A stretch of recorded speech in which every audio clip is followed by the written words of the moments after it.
Impact segment tonight, three political stories, beginning with Barack Obama signing an executive order on abortion late Friday afternoon when few were paying attention.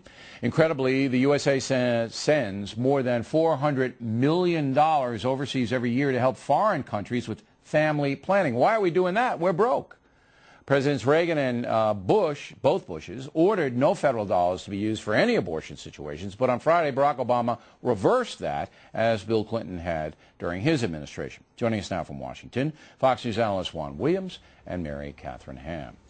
All right, Mary Catherine, there are two issues here. Why are we spending, the figure I got today was $460 million a year to foreign countries, chaotic countries like Zimbabwe, for them to have family planning. We're broke. Why are we doing that? Do you know why we're doing this?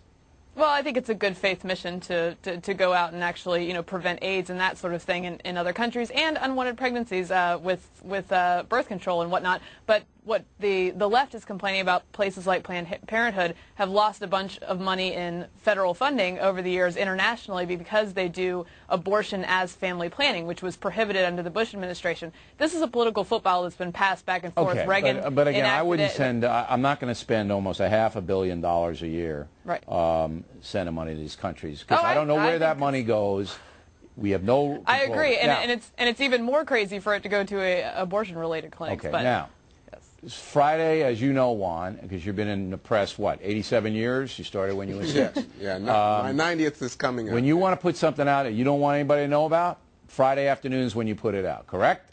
Absolutely. So why did he try to sneak it all by? Saturday paper small. Why did he try to sneak it by? Well, you know what? It's such a, look, abortion continues to be the defining political issue if you want to rip the country apart. But I will say this, there was a March for Life here last week. There was outreach, the March for Life got no coverage at all. To get him to say something. He didn't say anything. March for Life got no coverage at all. Nobody covered it, including the Fox News News got channel. some coverage. Not much.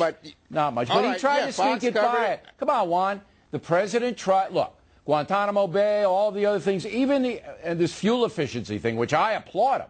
I think this fuel efficiency thing was a great executive order, and I'm on Obama's team on that one. But this one, he tried to sneak it by, Juan. Come on. Well, but Bill, didn't it come straight down the pipe? He told you he was going to do it during the campaign, and then he did it in his first few days as president. He should have had all the abortion guys in there going, "Yay, we love abortion." You wanted a show. I wanted a big show. To make a big deal I wanted George Tiller the baby killer going, "Yay, I can make more money killing babies now." No. We know exactly why he wanted to hide it. It's because he thinks that hanging out with NARAL is a liability to him. He's made gains with young evangelicals who are more moderate. Double what Kerry got. As long as you guys are agreeing with me, he tried to hide it. All right, Juan, Michelle Obama. I don't know much about Mrs. Obama, but she's now has the power of the First Lady's pulpit, which is considerable.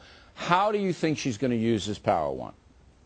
Well, what they say is that she's going to make an effort with military families. She's going to try to do more with kids, especially her own kids. They make the point she's not going to be involved with policy as an advisor to her husband, but actually going to try to keep control of the family with her mother, President Obama's mother-in-law, who's living at the White House. And then finally, don't forget, she's got to be a role model. We never had a black woman in this position before, and she's a mom, she's a wife, and she's going to be a role model to millions of people, not just African Americans. Mary Catherine, usually First Ladies take on a cause. Laura Bush was literacy, and I'm not sure what Mrs. Obama's cause is going to be. Do you know?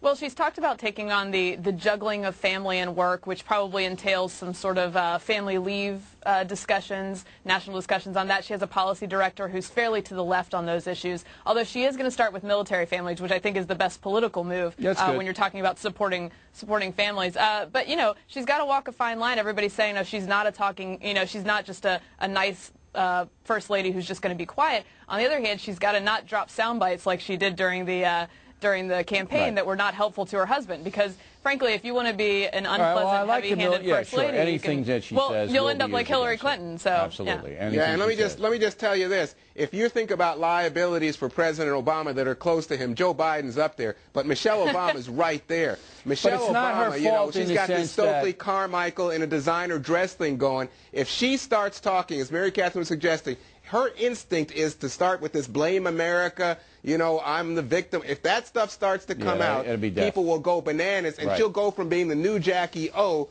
to being something She's of not an going to do that. albatross. She's not going to do that. All right, finally, not. I'm going to give you both She's been smarter about 20 it lately. seconds on Blagojevich. He's out at the end of the week. I think that's This thing great. makes me want to tear my hair out. I don't get what's going on. Why do Americans think this is entertaining and funny and put him on The View and this show and on? This guy is pulling our leg. He played the race card with Roland Barthes. He's getting away with that. He's trying to damage Patrick Fitzgerald and the whole prosecution. He's got Geraldo somehow defending him. This is unbelievable. Geraldo says the Senate in Illinois should ignore their own rules and allow him to introduce witnesses.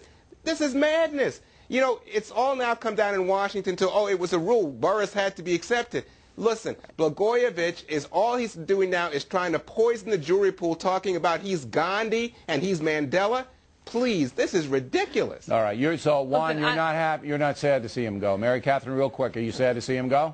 I'm guilty of thinking that he's entertaining. He's got a 7% approval rating. He goes jogging in spandex. You cannot stop the man. But I think that Democrats are reaping what they sowed on this because they supported him in 2006 when they knew he was being investigated. And the other 3 governors that went to jail in Illinois were all Democrats as well. That's what I pointed out. Mary Catherine, Juan.